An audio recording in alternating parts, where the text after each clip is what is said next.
lecturers and artists, Peter, Halley, and Steph Gonzalez-Turner. It was a pleasure to meet you at T-Space very recently for the opening of your show.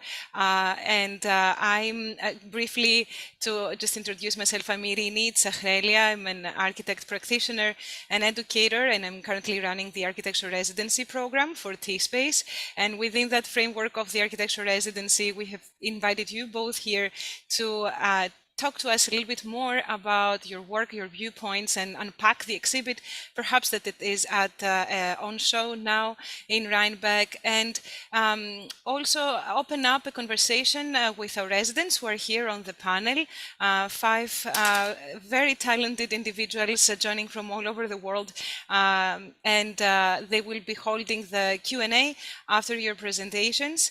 I just want to spend no more time and pass it on to our resident Emily Yan, who will be introducing you both. And as I understand the structure, we'll hear from Peter, Halley first, right? Then from Steph, and then we'll have a joint conversation. Great, thank you, Irene. Thank you. Good morning, everyone. I'm truly delighted and honored to introduce Peter Halley and Steph Gonzalez-Turner to the 2024 T-Space Residency Virtual Lecture Series. Peter is a contemporary artist at the forefront of the neo-conceptualism movement, which aims to reinvigorate American abstraction with a critical lens on contemporary culture since the early 1980s. For the past few decades, Peter has been using geometry to express the physical and psychological aspects of contemporary urban space in the burgeoning digital age. With the use of synthetic pigments and textured surfaces, Peter's dynamic and radically colored paintings introduce a bold new abstraction. Inspired by French post-structuralist writers such as Foucault, Barthes, and Baudrillard, Halley began to publish his critical writings in 1981 in magazines based in New York and abroad, emphasizing on the relation of abstraction with the social context. Between 1996 and 2005, Peter co-founded and published his own magazine, Index, featuring affectionately charming interviews with the indie era's cultural figures in art, music, film, fashion, politics, and architecture. Peter has taught and lectured continuously throughout his career. He has taught in Columbia, UCLA, and the School of Visual Arts, and from 2002 to 2011, he served as Director of Graduate Studies for Painting and Printmaking at the Yale School of Art. Since the mid-1990s, Peter has produced numerous permanent and temporary site-specific installations all around the world, including Dallas-Fort Worth International Airport in Texas, Museo Nivola in Orani, Sardinia, Fondazione made in Cloisters in Naples, Italy, the Liver House in New York, New York. And adding to this biography is the current exhibition at T-Space in Rhinebeck with sculptures of Steph Gonzalez-Turner. Steph is an artist based in New York. Since 2015, her work has been shown in solo exhibitions in New York and Los Angeles. Her solo show in Skinbone MacArthur, titled Architrave, is referencing the thin lintel joining a colonnade with its entablature in classical architecture is a site-specific installation upon the relics of an old factory steel frame window. In 2022, her work titled Seashell Frame, shown as part of the group exhibition Stuff at Pace Gallery, New York, is an intricate and hypnotizing intervention into the gallery's drywall. The same year at Art Law Brooklyn, her constructed plywood sculpture titled Free Match stands with deep blue and green hues in the urban sculpture garden. Having earned her MFA in painting from Yale University and her BA from the University of Pennsylvania, Steph's work has garnered awards and artist residencies, including Yale University's Helen Watson Winternitz Painting Prize and Blended Reality Applied Research Project.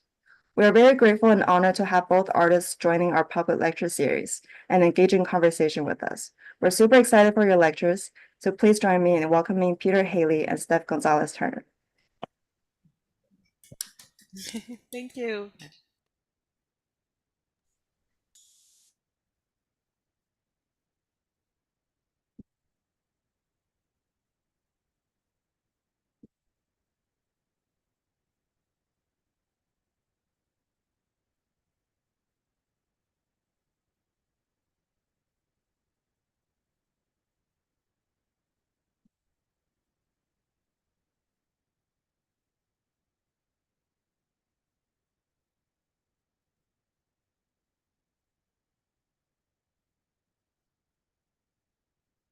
Did everybody see my screen with Peter's presentation? Yes. Okay, go ahead and we can begin. Hello, everybody. I'm Peter Halley. I'd like to show you a lot of images today because, first of all, the paintings I do concern architecture or uh, in, uh, involve diagramming space. And throughout my career, I've made installations, and those installations are uh, uh, basically motivated by my desire to interact with various kinds of architectural settings. So in some cases, I am responding to the architecture. In some cases, I'm intervening to change the architecture. And in one or two cases, uh, I'm creating spaces. So the images I'll show you today, I hope uh, reflect a variety of those approaches. This first image is 1998. It's the boardroom of the in the old Chase Manhattan building in downtown Manhattan, uh, designed by the classic 60s interior designer Ward Bennett. And they wanted a kind of uh, wall mural or painting of some sort to be at the end of the boardroom table. And these three panels do reflect my typical iconography, but because it was a corporation, because it was Chase and the board of directors, I decided to give them something as neutral as possible. So that was, in a way, a bit of a joke. Next slide, please. This is my first real installation in 1995 at the Dallas Museum of Art. And it was a one-room space. And here my motivation was uh, to create an installation that Madeline, I lost the screen of the images. Oh well, my motivation was to combine media in in one installation uh, to create works in different media that would speak to each other. The image on the left is a painting. In between that is a flow chart, which I'll talk about later. The third grid of 9 images is a silk screen print, and the three pieces in gray are fiberglass relief. Next image, please. Also in 1995, I was invited to do a show at Ropac Gallery in Paris. And uh, in this case, it takes another step towards architecture. And I think I'll particularly draw your attention to the two black walls on the side, which I felt compress the space in an almost Richard Serra-like manner. And it was Paris, and I've always been involved with the work of Michel Foucault, and I thought these massive black walls had a sort of Foucault-like quality. Next image, please. In 1997, I was invited to do an installation or intervention on the campus of New York University in Buffalo. And at that time, I was very interested in flowcharts, uh, uh, algorithmic diagrams from computers and the social sciences. And so using digitally cut vinyl, I was able to uh, uh, place these images around the campus. And what intrigued me about them was um, their sort of a double entendre language. This one is master slave manipulator, as if it's some kind of S&M operation, human operator task. Here's another one that is basically an algorithm, controller controlled process, controller controlled process, references the absurdist content of these images intrigued me. Are we looking at the red image, red flowchart right now? I Yes. forgot. Okay, next image, please. This is also this is 1998, and it's a large museum show in Essen, Germany, and I. This space was designed in the 80s, but it had a kind of 60s modularity to it. And I was able to configure the walls as I wanted. And by this time, I was highly involved with digital printing and wanted to install the paintings on these walls with images on them. As if to layer image over image and create a kind of over-the-top intensity. Next image, please. This was a terrific commission I got in Spain. This is 2002, and it was a new library in Usera, Spain, outside of Madrid, by the architects Abalos and Herreros. This is the exterior of the building, and they had it in mind that the interior walls should in some way involve or depict or be covered with text. Next image, please. So this is what it looked like. And what I did was I took the Borges short story about the library, started manipulating it in the computer until it became this semi-abstract facsimile of language.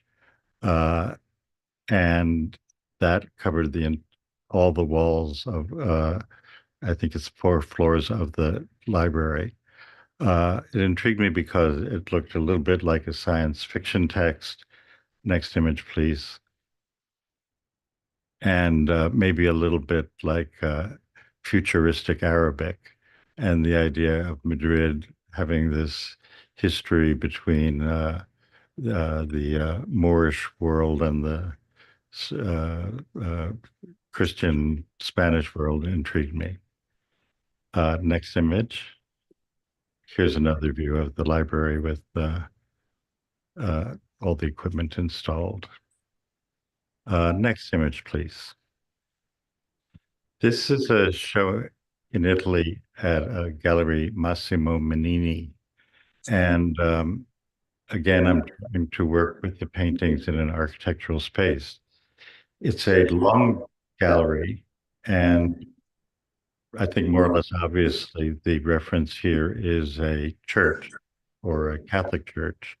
And the image at the end sort of serves the function of an altar. And the sidewalls are painted, framing each painting. Next image, please. And I come up with this system of sort of reverse perspective, where I would frame each painting with a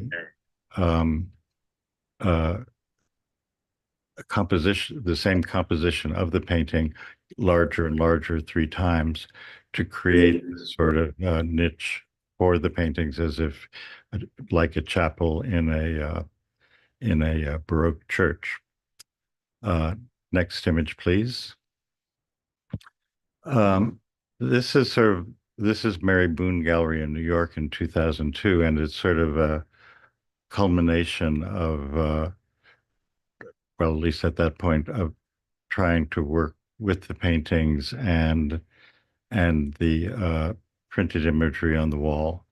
On the left, the paintings are surrounded by digital prints. On the right, those are giant silkscreen prints about, they're at least, I think they were 8 by 10 feet in size, each one arranged as a grid. It was quite a technical accomplishment. Next image, please. This is an installation I was invited to do in Turin, Italy. It was a bank called BSI, and they had the good fortune to have their offices in this late 18th century uh, villa, I guess. And this is the gallery of the villa. In other words, a long space with windows on one side. And I created prints to complement the existing decorative painting that had been preserved in this building. And the challenge was to somehow work with this, my own imagistic vocabulary, combined with the 200-year-old fresco painting. Next image, please. And this sort of shows the juxtaposition of my stenciled imagery on the left and the original image. Next image, please. Now, this is pretty wild. This is a place called the Byblos Hotel in near Verona, Italy. It was a 19th century villa taken over and turned into a hotel. And the designer was the architect Alessandro Mendini. And what I'm going to tell you about is the start of a great relationship. This is the main salon of the hotel with a kind of collage of furniture that Mendini had arranged. And I had been invited to do an installation for the bar of the hotel, but they weren't very organized and I was busy, and I sort of said I give up, and they asked for 2 paintings and I sent them. Next image, please. And for about a year, I asked them to send me photographs of how my paintings had been hung, and they were like afraid to do so because it turned out that Mendini had in fact done a wall painting around my painting on canvas, and they were afraid I'd be angry about it. On the other hand, I was thrilled. I thought what he had done was really interesting, and proposed that we do a show together. Next image, please. So in 2007, we're back at Gallery Massimo Menini, as opposed, not Mendini, but Menini. And this is my collaborative exhibition with Alessandro Mendini. And Alessandro and I only met a couple times. I didn't know his work that well when I began working with him, but he was an extraordinary man, an extraordinary designer. And we had a really good time working together, collaborating together by email, sending images, drawing studies back and forth. And in this case, Alessandro definitely had a vocabulary of forms he wanted to use, and I sent him the compositional sketches for my paintings. And the process um, of refining the exhibition had a lot to do with um, uh, bringing the scale of his work and my work uh, into harmony. Next image, please. Here's a detail I like that sort of shows, in a way, the random but uh, uh, happily random interaction between the wall painting and my painting on canvas. Next image, please. Here we are at Mary Boone Gallery, her Uptown Gallery, different than the space I showed you before. And this is 2013. And I had again invited Alessandro to collaborate with me on an installation. And the gallery is square with the round column in the middle. And I said to Alessandro, this space is very condensed, and my paintings are very flat. You know, it would be so great if you could do something in which the walls seem to uh, uh, uh, sort of create a shallow space like in an analytic cubist painting. And lo and behold, this is what he did. It was so clever. His work is are vertical digital prints.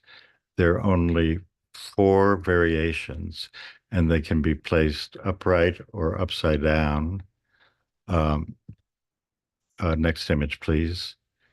You can see that a little better here. But with this simple strategy, he was able to achieve such a complex space. And the way the space seems to uh, become three-dimensional behind the flat paintings was really uh, uh, I think worked very well. Next image, please.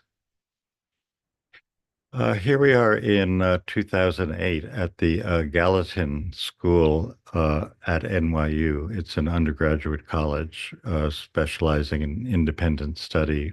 And I got the commission to do digital murals on 4 floors. I think I counted it up, and it's 5,000 square feet of artwork. This is the entrance lobby. Next image, please. This is a corridor with the faculty offices. The words on the wall are quotations that the students chose from great literary masterpieces. And I designed uh, the what type style. What I did is I overlaid each letter, like T, 3 times. It's a very narrow corridor, and by repeating the words and overlaying them, I was hoping to give the corridor a sense of depth. Next image, please. I had a lot of square feet to cover, and this is another corridor of the school with this cell image that's had more of a relationship to my paintings. I always laugh about this installation because if I had a more of an interest in publicizing my work, maybe I wouldn't have done it because all the spaces were so narrow, you can't really photograph them. Next image, please. Here we are back again at Ropac Gallery in Paris, also in 2007. And this is another collaboration with the French designer Nathalie Crasset, um, uh, who I got to know when we interviewed her for Index magazine. If you don't know her work, it's Crasset, and uh, I've always been a great fan of Ettore Sottsass, and uh, you her work certainly has an affinity with Sottsass and Italian design, and that might explain why I was attracted to it. So, along with my paintings, at the time, she was interested in trees, and so she sort of placed my paintings in a forest of trees. And the way she achieved these images, if you are all architects, you probably know what this is, but you if you put string in a um, uh, cover with colored chalk and then hold it against a wall and snap it, you create I guess they call it a snap line. So all these linear images were made in that fashion. So they had a very distinctive um, textural quality. Next image. Well, I didn't build this building. It's Lever House in New York by Bunshaft and Company.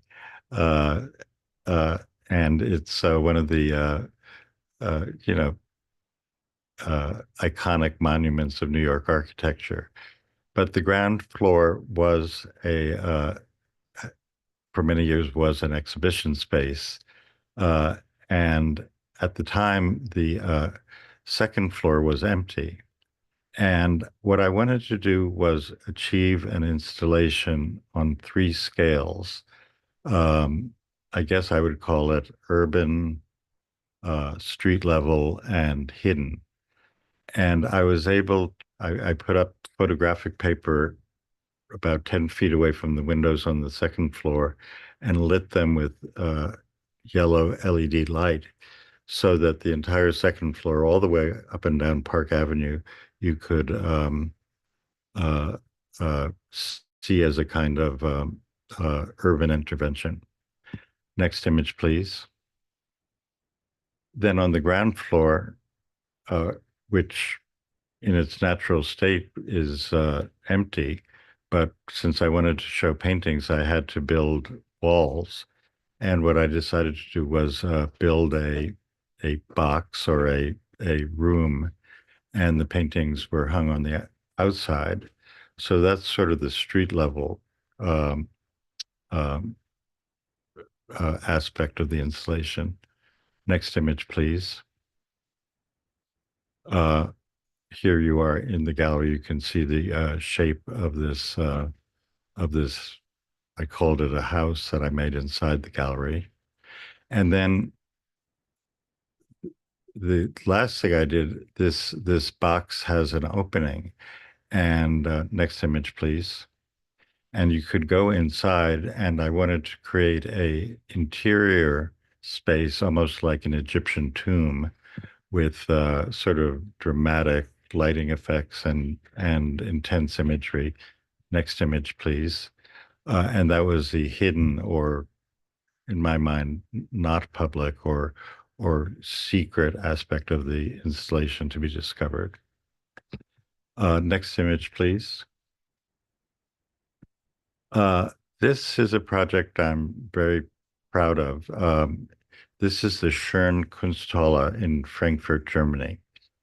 And this is the rotunda with a big skylight over the top and windows around the edge. And they invited me to well, they constantly have artists do installations there, and they invited me to do one.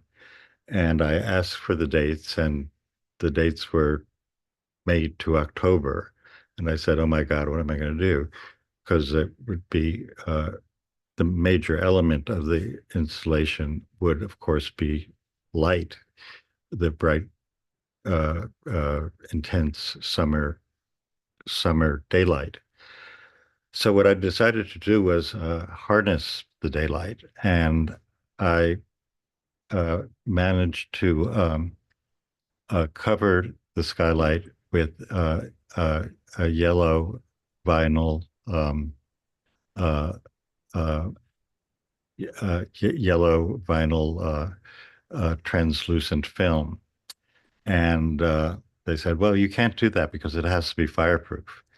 So it turns out that welders use tinted film when they're welding to protect themselves. So I actually found welders film, which is, of course, fireproof. And it was sewn together like a pie, in pie-shaped wedges and installed over this enormous, it was at least 50 feet wide space. And then when the glass was covered with metallic yellow prints, um, I'm sorry, these yellow prints on metallic film to further reflect the light. Next image, please. And the floor was painted yellow. And here we are looking across the space. And if you look at in the middle, you can see the light outside. And that was a natural daylight. But I was really able to achieve a yellow light in the space as if you were in a yellow swimming pool or intense yellow environment. Next image, please. Well, this is my one foray into building a space in a space. This installation was done at Green Neftali Gallery in 2019. And I'm not sure how easy it is to read this image. Actually, on the lower left, those 3 bars are actually the air conditioning heating units, but under that is the entrance to the installation. And it consisted of 9 rooms that with a circulation counterclockwise, and each room had 1 painting.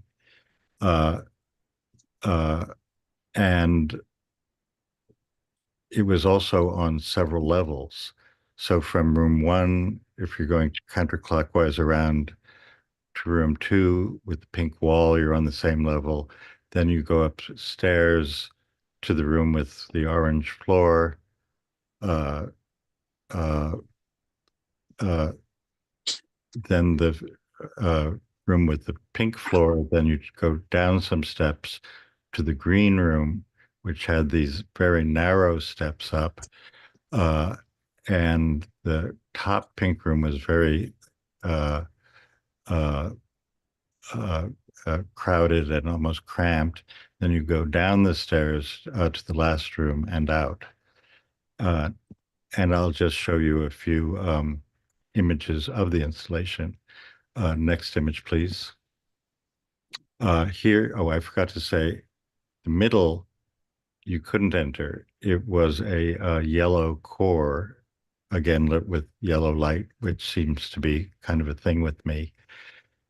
And as a architecture fan, as I built this thing, certain references seemed to pop up. And that round window with the horizontal bar was, I definitely had Louis Kahn in mind. Next image, please. This is the room with the gradually sloping staircase and this pyramid kind of painting at the end. And it really was an effort to create some kind of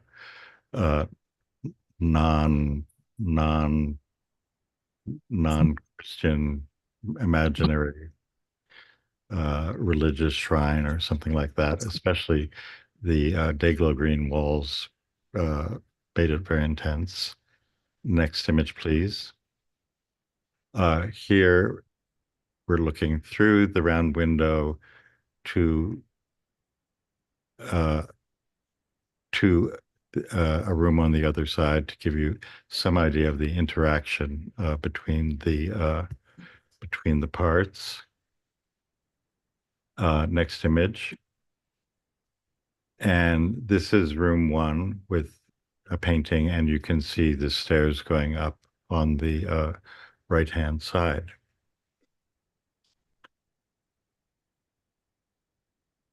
And there's a close-up of that room.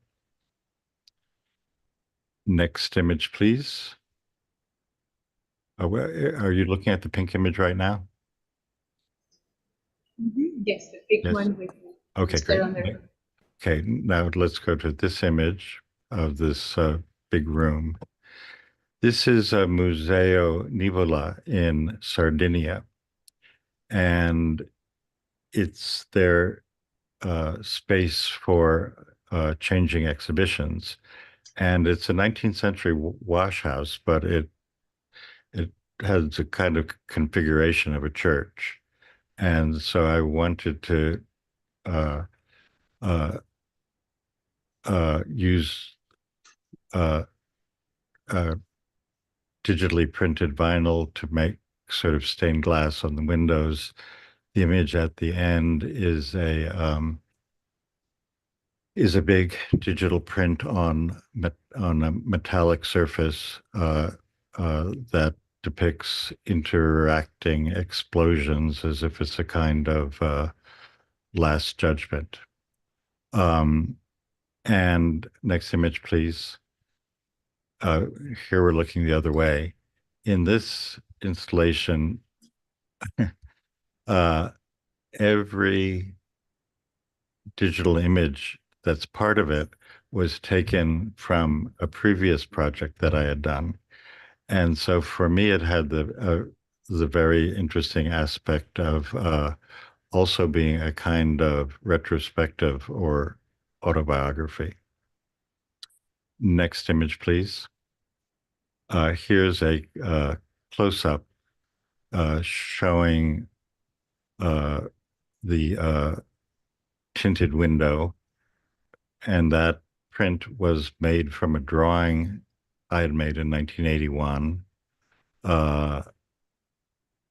The explosion on the left and the writing below that you'll recognize from the Gallatin School, et cetera, et cetera.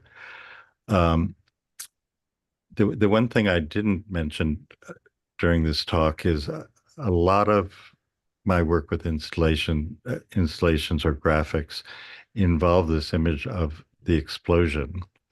Very early in my career, I made a digital video of the cell in one of my paintings exploding.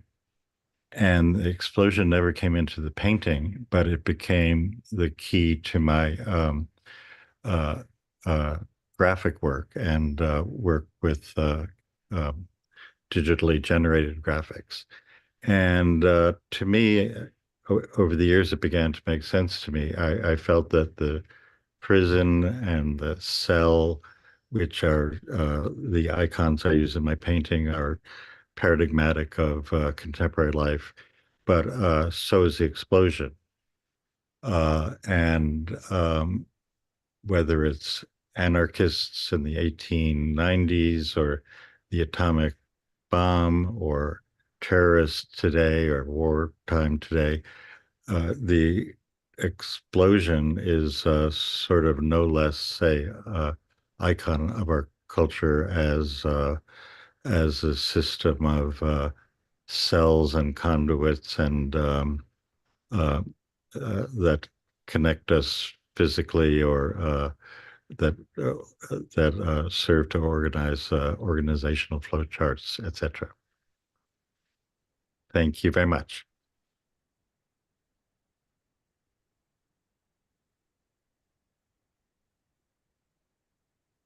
Thank you, Peter. And I guess we'll move into Steph's presentation and then open up for discussion.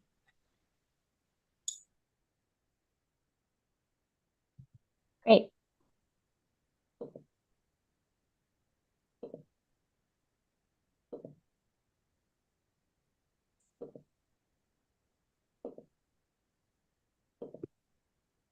look okay? Yes, we can see your. Great. So this is the installation at T-Space. I'm not sure if everyone has had the chance to see this. Also, thank you, Emily, for that really beautiful introduction, and again to Peter for asking me to collaborate on this exhibition with him. I'm going to talk specifically about what I call the pole sculptures, which are shown here, a series of columnar works that I've been developing over the past 8 months, with the two tallest made after Peter's invitation to collaborate on this exhibition. This body of work began with collage, both materially and also as a kind of process of drawing digitally in Photoshop as well. I'm going to show some references and juxtapositions that relate to the work and then talk a bit about how they're made. So I want to give a little background on my impulse toward scale shifting. I'm kind of going back here, a flickering between the retinal smallness of stained wood grain and what I see as 3 different modes of perception. The thing in front of your body at anthropomorphic scale. Second, an allusion to a composite or collage space outside of physics. And third, a miniaturization of something monumental, a building or a tower. And so I'll talk through some references in art and architecture that relate to those ideas. So thinking about the prompt of correlations, here's Aldo Rossi's Floating Pavilion, Teatro del Mondo, or Theater of the World from 1980 Venice Biennale. The image of the building untethered at once speaks to the material reality of building in Venice, the possibility of an absolute object floating but shaped all wrong, so that the lagoon becomes a surreal plane on which scale no longer holds, and a kind of romance, I think, and freedom of the unmoored building. And just to quote Fulvio Arace, writes in Domus in 2020, in a Proustian flow of signs, types, and fragments, Aldo Rossi traced sometimes almost automatically, as if in a spontaneous psychoanalytical practice, we witness the triumph of autobiographical representation into which architecture and dream, or delirium, come together without self-destructing. Less well known or noticed, however, is the issue of scale, whereby the same form, baptistry, lighthouse, theater, mini theater, undergoes a process of miniaturization or enlargement. And here's a quote from Rossi. In the state of Maine, on the North American coast, there are still some marvelous, very tall constructions, old lighthouses, which are more properly the homes of light, which observes and is observed. And I should also mention that Aldo Rossi is an architect, I think, who had a lot of influence on Peter's very early paintings. So here's some other references of scale shifting. Isa Genskin works from the 2010s, shown here in her 75th birthday exhibition at the Neue National Gallery. Her tower and column works are shown in the foreground. On the right is a Robert Rauschenberg photograph I took at the foundation. Fortunately, I couldn't get another image that didn't have me in reflection. But this one is interesting because it shows scale modulated by perspective, and I think relates to his work in collage but in observational image. And here is Kippenberger making himself into a column. I conceived of the forms of my own pole sculptures, a word that contains both the most generic shape and the dominant coordinates, to be peripheral and focused around rather than on, or focused on to become a kind of interference. And I see them as working that way in the exhibition at T-Space. I like to think, Peter has talked about a relationship of actors, and I kind of like to think about the work as a kind of set of linear interferences on the architecture and on the wall painting that Peter's done. The shapes relate to telephone utility poles, which I see as wired, disembodied nature, and the geometry of light poles, which mostly disappear, but when focused on, have the traces of bodies, of objects, of writing, notes, and collisions. I think of the stacked geometry as linear jogs, suggesting contracted lengths, a literalization of architectural ruin rebuilt, as here this Greek marble column from the Temple of Artemis at the Met in New York, and a drawing from Asher Benjamin's 1830, The Architect or Practical House Carpenter, which was an influential book on New York, early American building. And of course, the tessellated forms of New York City skyscrapers built around air rights. Here is Hugh Ferris rendering from his 1929 book, The Metropolis of Tomorrow. And another reference is the stacked geometry of steeples, which also, in my mind, relate to antennae. This body of work first emerged out of research into the influence of pattern books on New York architecture.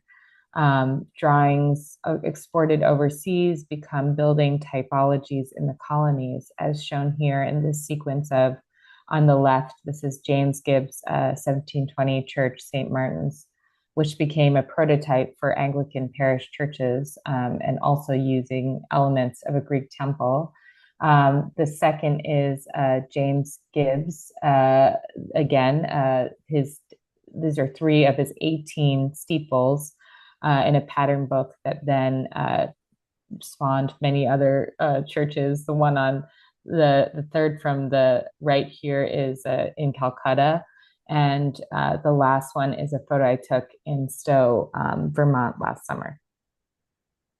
So transitioning from the overall shape to the material it's made of, I first became interested in parquetry as a confusion of the floor and the wall, a texture that has a kind of digitality in my mind. This is an image of Virginia Overton's 2013 parquet works at the Kunsthal Bern, where the floor is displaced to the wall, and through that dislocation becomes a kind of applied texture. I like to think of parquetry as a kind of quilting or weaving for the floor. Here images from a brownstone in Brooklyn, another pattern book, and an overshot weaving sample. And we'll come back to this, but the work also sort of references the softness and movement of weaving, of warp and weft. This is an image you may all be familiar with, Gordon Matta Clark's Building Cuts. This is from the Bronx Floor series, cut from a condemned home and displaced to a gallery. And Hughes, in this sense, kind of creating a material out of a building that carried with it the social and personal in that threshold. The process of making the material, this is not one of the pole sculptures, but it's sort of better for illustrating how it's made, because it shows the kind of inside and outside of the material. So the process of making is to first dye and paint strips of wood, glue those together, and then cut further and further to create a pattern with horizontal and vertical lines. Here's the underside of one of the pieces that is part of the sculpture in the T-Space installation. And then on the right is the offcut from that, which includes routing and rejoining. So here you can see this is illustrating more of the process of the collage aspect. So on the left is a kind of early study for this piece, which is also in the exhibition, where I pieced together stained and painted material that was already cut at the angle. And then I took some photos of those planes and then photo collage to make further decisions. So you can see that photo collage in the center. And then on the right is a partially finished, there's a little bit at the end and a bit at the top, but you can see how the piece is hollow. And then there is the detail of the finished piece on the left, and then another piece that's in the exhibition, actually the first piece in this series on the right. So there's a kind of parallel cut and paste process mirrored between the wood and the photo collage. In this relationship of physical to digital space, I also think of the surface image as kind of fused with the form as a literal wrapping, but also recalling misaligned UV mesh on wireframe.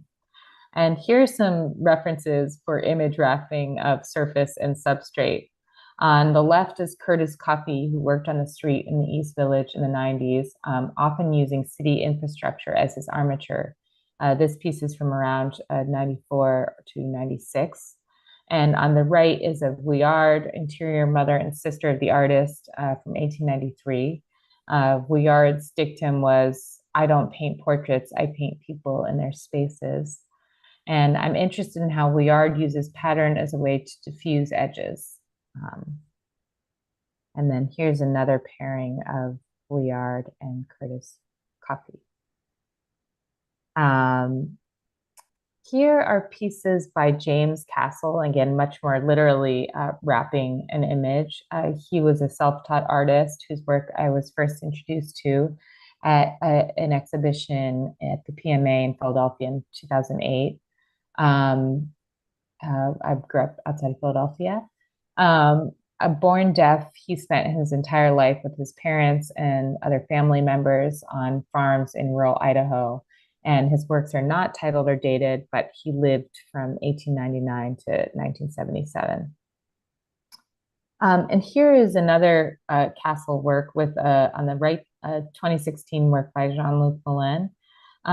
Here's sort of, for me, shows how low relief collage involves a kind of, can involve a compression or flattening, which creates a kind of secondary three-dimensionality at a surface level. And actually, I was sort of thinking during Peter's presentation that the installation at Museo Nuvola kind of has a bit, although the references are a little different and maybe more in some aspects, in churches and things where illusionism was part of that kind of collage. But parquetry has also been called mosaic in wood, and the earliest parquetry was in Louis XIV, but it was made as a kind of translation from marble to wood with more available material. These are two images from this that I took this past spring in Ravenna in Italy, where I went to see the 6th century mosaics whose iconography bridges the period of late Roman Empire with early Christianity. I was struck by the authorlessness of the material, and I think part of that is the kind of awe of those tiny pixels. It kind of sort of erases the hand so that it becomes more like a skin or a kind of moss on the building. And I was also interested in how the misalignment with the edges of the architecture would visually soften it. And then actually this is Jean-Luc Moulin, again, more recent works, kind of contemporary mosaic in my mind.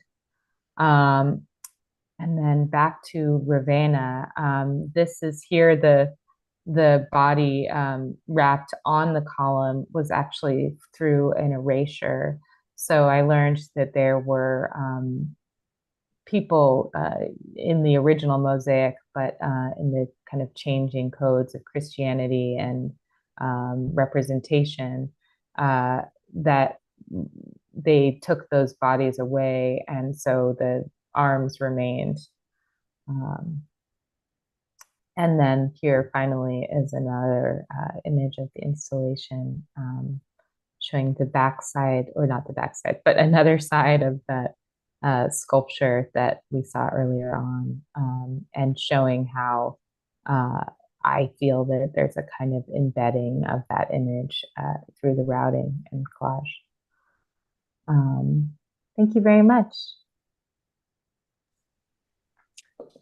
Thank you. So we can open it up to questions from our panelists here, who are our architecture residents, and also other participants are welcome to share questions in the chat or with the Q&A feature. So yeah, go ahead and unmute.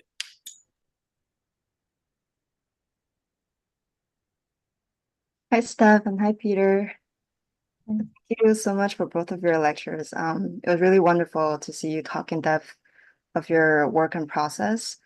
I think what I enjoyed a lot was that you both talked quite deeply about how architecture has influenced your work, how your process kind of starts with exploration, discovery, and understanding of the spatial condition. For Peter, like for example, the Lever House, it was understanding that it's in a very urban condition in at the junction of two major avenues. And maybe that bank, I think in Italy was also an example of understanding the existing murals that were historical. And for Steph, I think the Aldo Rossi example resonated with me, as well as understanding the um, existing forms of vertical steeples. Like all of these architectural references are felt akin to our job as an architect. You know, that process, it was relatable. And I wonder about how both of your work kind of take that existing condition to a mystifying direction. So for Peter, it was kind of like encrypting or digitizing text to an extent that it becomes illegible and it, you know, to a point of abstraction. And for Steph, maybe it's a level of blurring the edges so that the sculpture themselves don't read as a concrete object that is not in engaging conversation with the spatial depth. So I wonder about your thinking on the role of abstracting, mystifying these existing conditions or these contexts that you are interested in.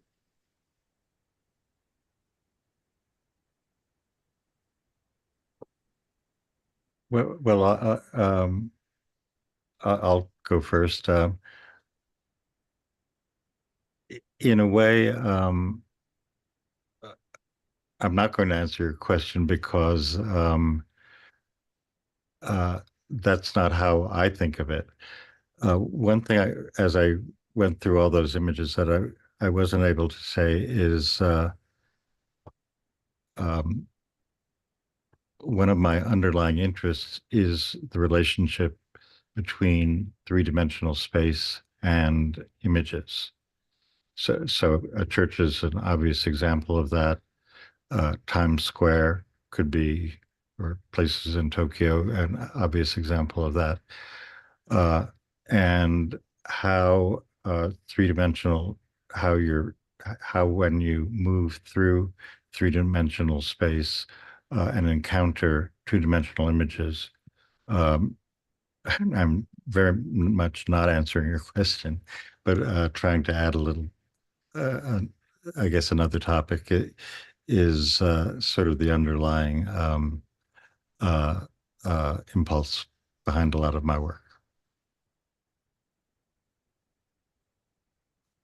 Oh, I like Peter's answer. I think that I would say that I feel, I guess this is a bit cryptic as well, but I think that our experience of architecture and of the world is much more of an abstraction than of a thing that, I mean, I feel like your description of kind of diffusing edges or blurring edges, I think that that is the way that we experience things.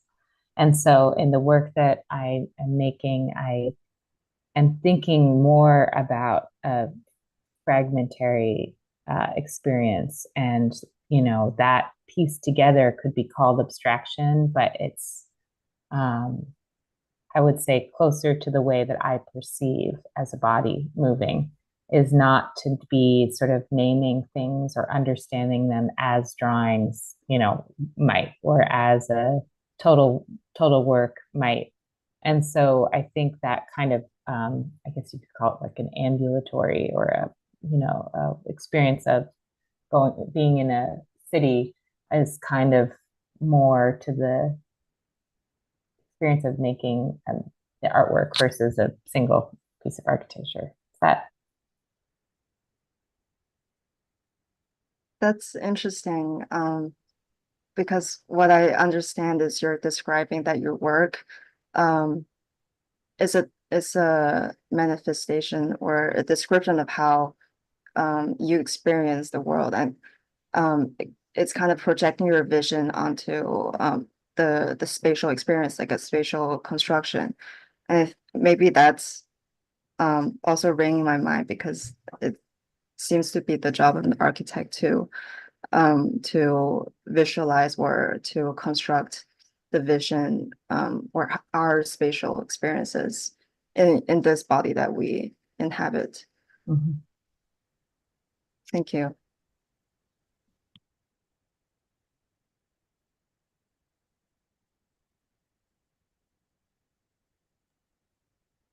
Thank you for sharing your works. I have a question about Peter's work. I'm very interested in the interaction between your painting and also 3D dimensional space. And I'm also curious about your own painting, because I can see a lot of relationship with your square shape and a lot of colors, different colors. So I'm also curious about your work is also expression of this diagonal like space, something like that. And also I'm curious about like museum design in architecture industry, because we always teaching for designing museum is about we have to design very wide cube shape, because painting should not be disturbed with this three-dimensional space.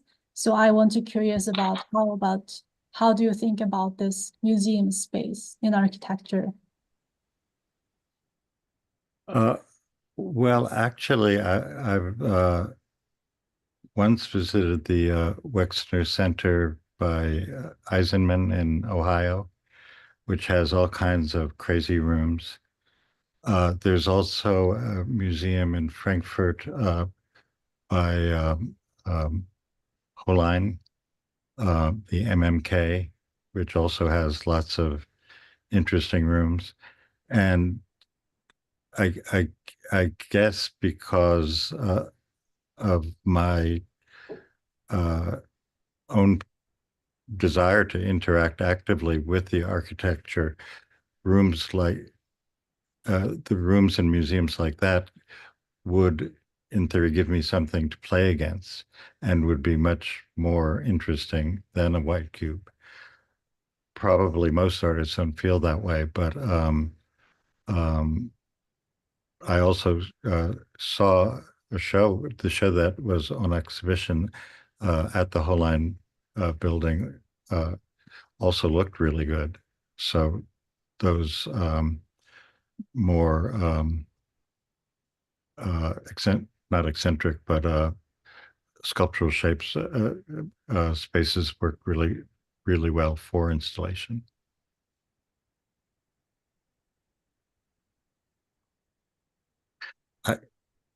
To raise another subject, I guess, post Frank Gehry, the other challenge architects have is that their museum, in Venturi's terms, has to become a billboard for the city or to attract tourism, and that must be an issue for architects in submitting their designs or how to respond to commissions for museums.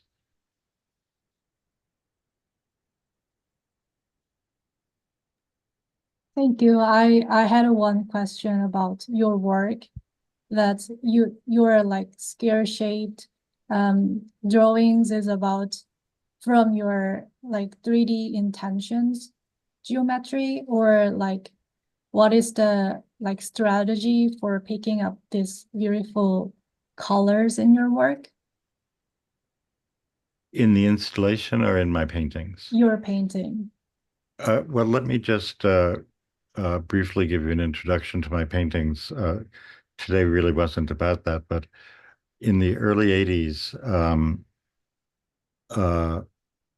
I became obsessed with the kind of determined pathways that we all travel in our daily lives, whether that's a highway or streets, or in those days, telephone lines, or the way our homes are fed by electric wires. And I was also obsessed with the disappearance of heterogeneous public space and spaces where people freely interact. And I simplified that.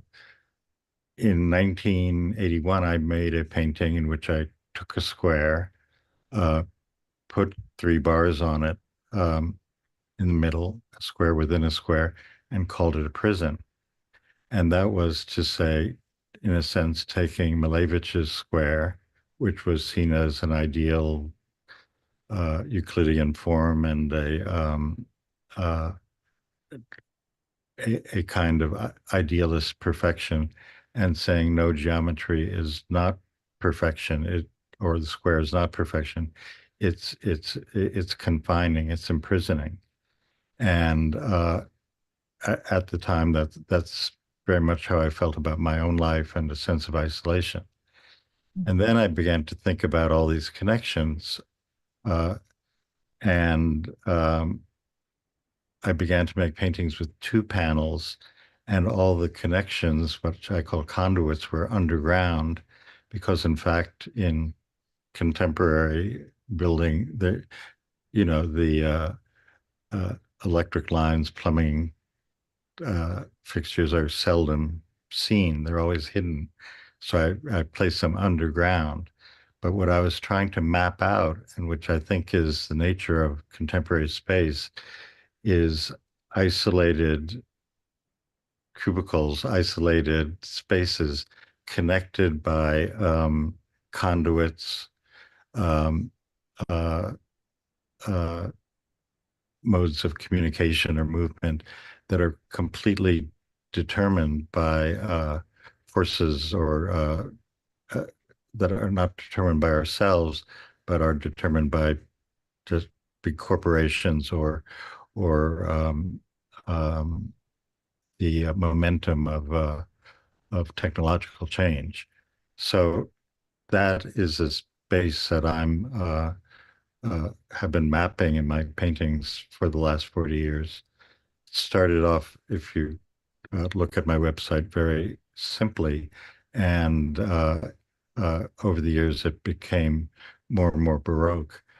The paint typically, not at T-Space, but I use a great deal of fluorescent um, um, day-glow paint in my paintings, because I wanted to achieve a technological light, a light akin to the LED screen that had nothing to do with nature.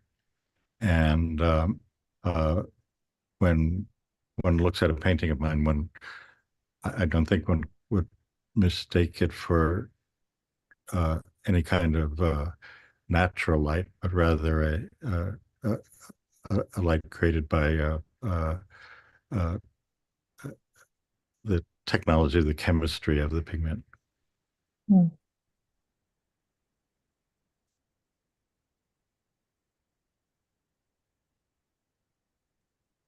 Yeah, thank you for sharing.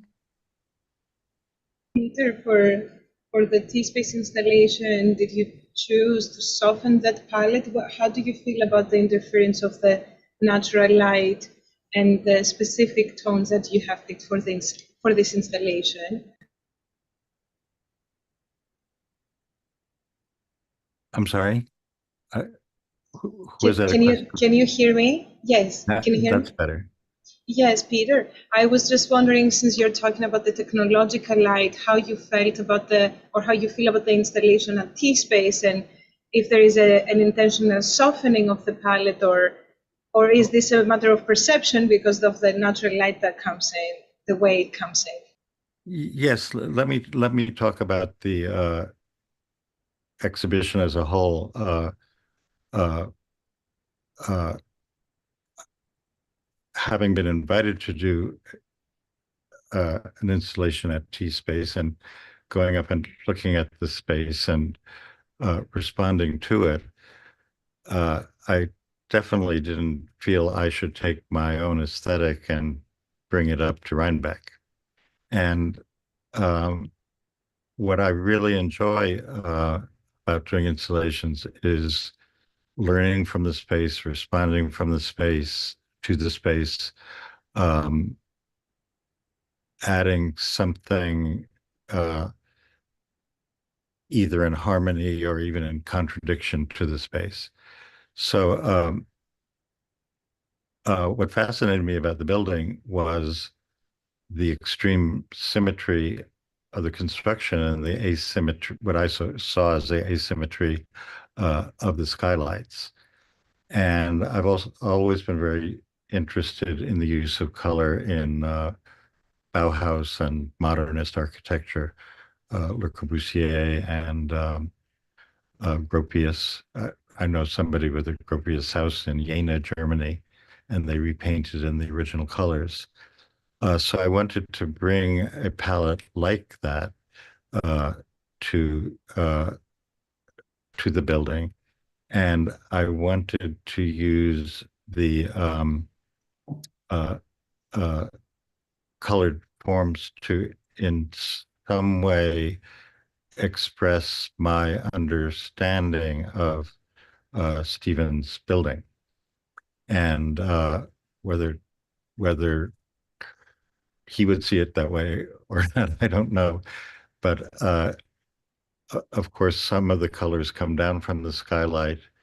There was a horizontal line uh, to sort of mediate between the scale of Steph's work and the tall height of that part of the space, et cetera, et cetera.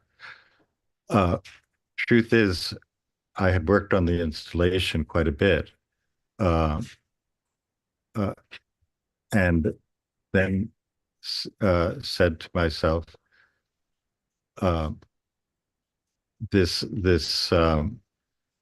this room, or shall we say, this theater is empty, and we need actors.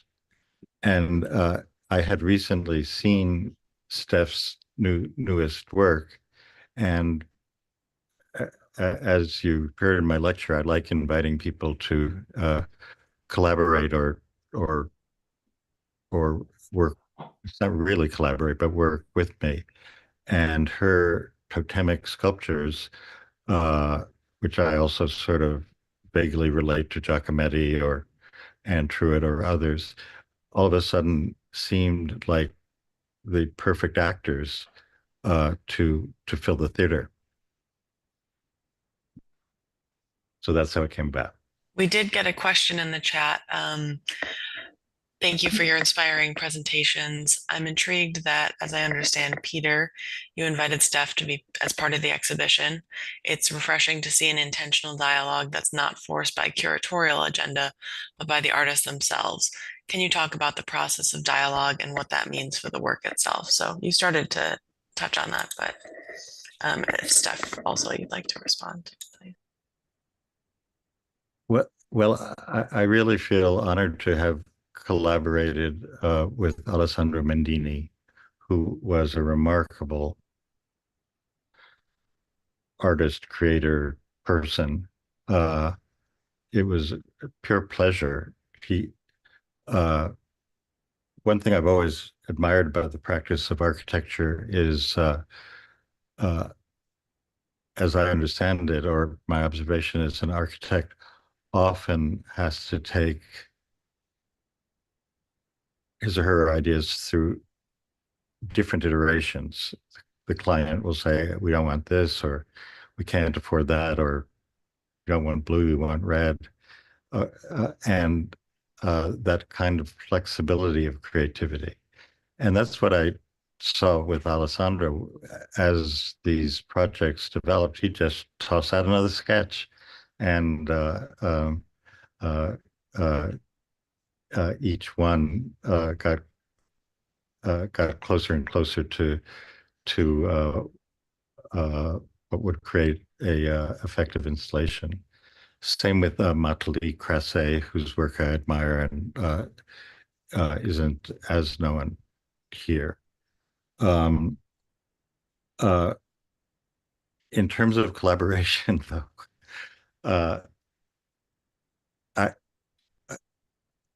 my feeling is the best collaborations are when each of the collaborators does their own thing and it comes together. It's not so much joint decision making as sort of parallel play. And in my experience, working with others, that's more or less been the situation.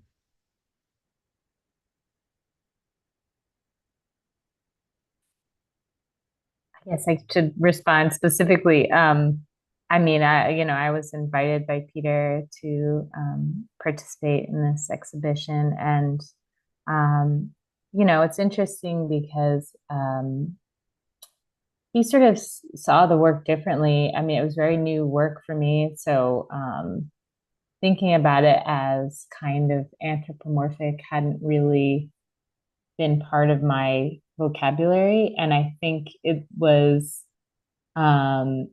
it has sort of rounded out a kind of another read, and it was an opportunity for me to kind of think spatially about them within that somewhat sort of prompt of Peter to contribute what he called actors. So I think that was something I did respond to, I think, in the actual installation of the work, to think about how that body to body relationship was important of the spectator. So I think that collaboration can also bring really different aspects to your work. I mean, Peter also mentioned, the references of Giacometti, and Anne Truitt. And Anne Truitt has definitely been an influence on my work. But the Giacometti reference was something that kind of emerged from this and spoke in some ways, I think, more to the spirit of what I'm trying to do in my mind.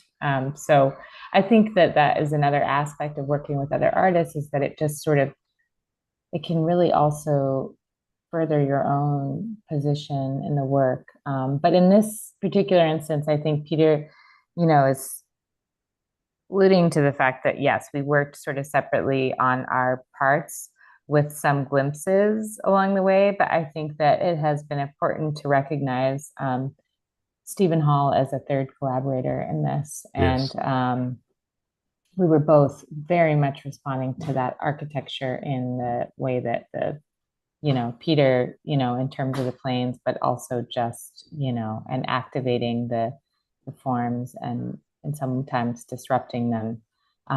But that was also definitely, once I was invited to do the show, the two taller pieces are very much related. And I'm somebody who thinks a lot about spaces where things will be viewed, whether it's my own studio or another site.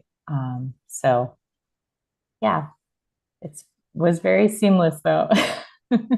Yeah, I wish we had titled the show Painting, Sculpture, Architecture, or Sculpture, Painting, Architecture, because the architecture is really the third collaborative element. Mm-hmm.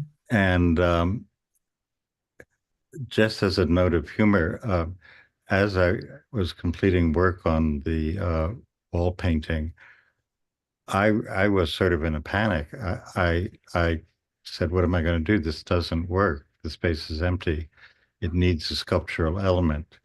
And I had recently seen again Steph's work, and it just clicked for me.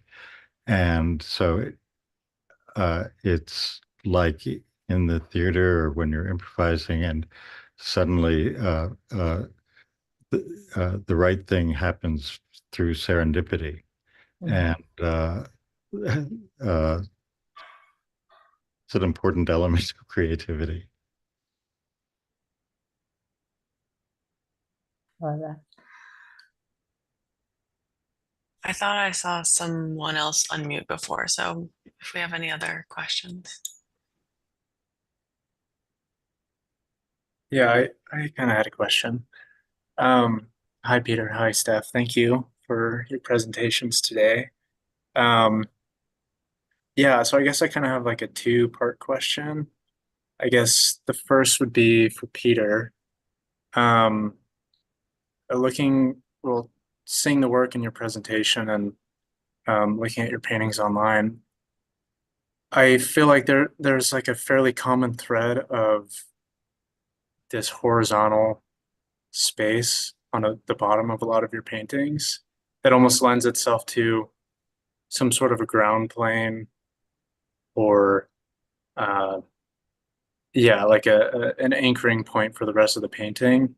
And it almost reads in some instances that it's like a fluorescent building elevation. So I was just wondering if maybe you could talk about that. I know it's like a very minimal thing, but I guess where that comes about and how that kind of ties in with the rest of your work. And then the second part would kind of open for both of you. It's just the role of intuition versus logic in your production, because it sounds like there are these processes that you're going through that are very logical of how you're getting to your final product, but like at what point does that kind of turn off, if at all, and intuition takes over, or I guess kind of what that process is for both of you? Well, I'll begin because you asked about the ground plane. It is a ground plane. My paintings are, in fact, architectural sections. They are meant to be viewed as spaces from the side, as in a sectional drawing. And from the beginning, the panel underneath, I've associated with the space underground. And as I was saying, in the early paintings, the conduits or connecting lines were always underground because I felt they were hidden. And then later on, they popped up everywhere. And I think that had something to do with the spread of the internet. In terms of intuition, I kind of see logic as a subset of intuition. That I think of what I do as entirely driven by intuition, and when there's a logical element that's sort of produced by an intuitive impulse.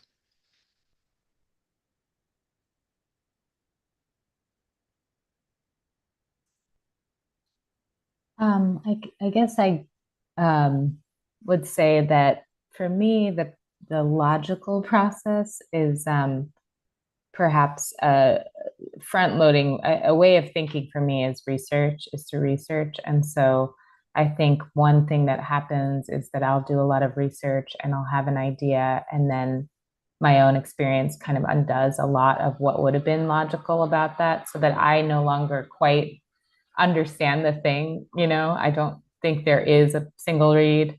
And so I think that is a kind of way of, it's almost like a kind of priming, I think, where before the work, there are these ideas, and then in the process of making, the decisions happen. I mean, making sculpture has been a transition from, working more in architectural intervention, where you do have to plan a lot more. And that has been an interesting thing to find out where there is room for intuition to come in or play. And so that has been something that has happened over this series in a way that I can kind of begin to have a mental space of building, if that makes sense. So yeah. If anyone wants to comment on this, I don't know if it's a issue for people of your generation, but another aspect of what you were asking about was during the 60s and 70s, both in art and architecture, there was a great emphasis on systematic making, that you set up a set of rules like a Solowit or an Eisenman, and whatever happens, happens. And that's akin to logic. And it also is a abrogation of subjective decision making. And I'm wondering if any of you have thoughts on if that's still an issue today, or how you see it as a mode of thinking in the recent past.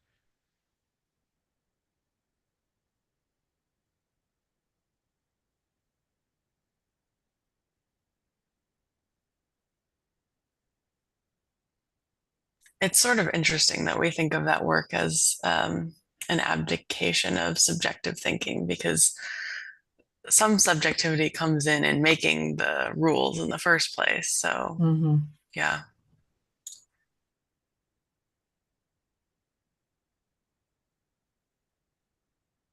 I think you're absolutely right.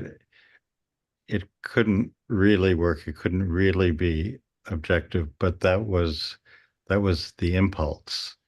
And I always think of it as an experiment that didn't quite work, but it was an interesting experiment.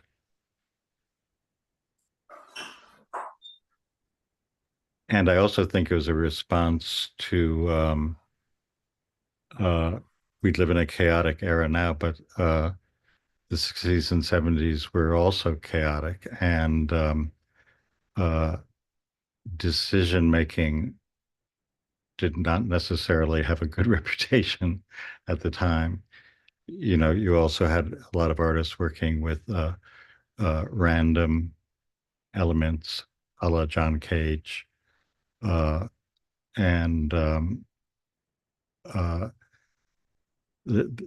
and probably other strategies to take the artist's active participation out of it. Can I just say, I do think one legacy of that generation is, I think there is a bit more freedom, even for people who have very kind of rigorously conceptually based practices, where there is a lot of kind of proof of sort of the idea in the work, or it can be identified by them in the work. I think that there is, as a legacy, some kind of onus on the artist to kind of explain every aspect, or that interpretation is not really open to other people. And that is something that I hope maybe is beginning to shift again, because that is a very uncomfortable place, I think, to make work from, where you feel that everything has to be traced back to some kind of origin point.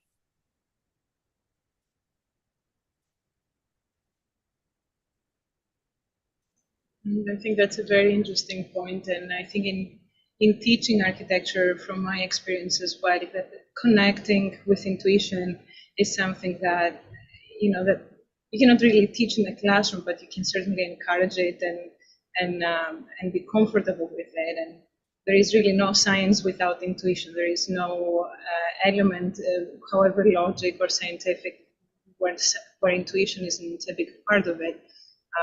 And so I think this has been really encouraging in many ways, this conversation here about how to connect with that intuition and how to promote that kind of thinking, and as opposed to an overly analytical or evidence-driven or research-driven approach, which is very much what we do see in architecture school. And so that has been very, very interesting. Guangming, did you have a question? Sorry. No, just to maybe add on Eleni's comments.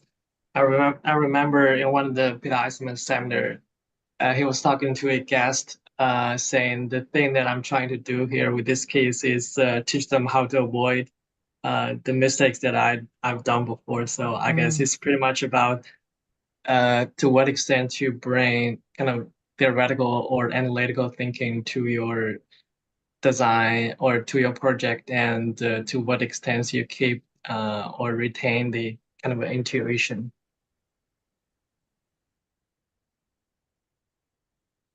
Well, I want to bring up another aspect of creativity that's important to me. Parody.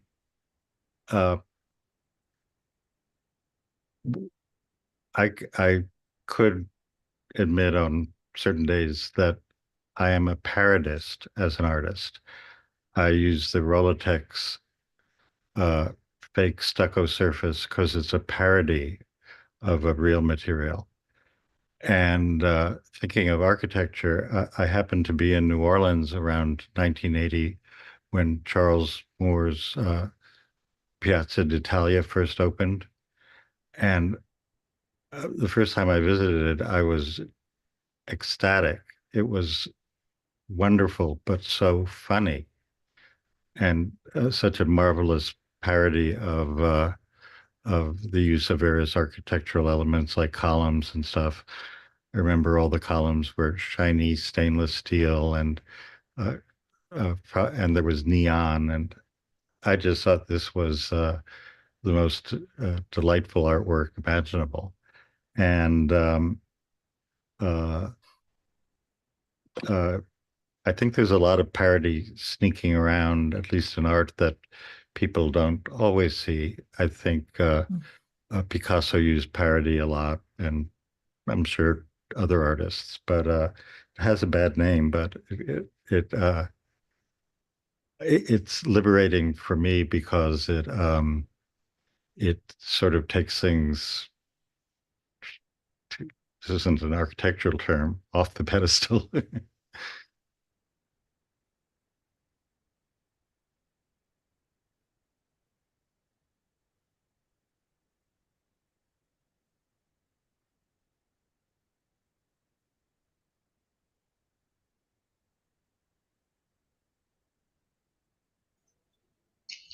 So moving ahead then with these thoughts about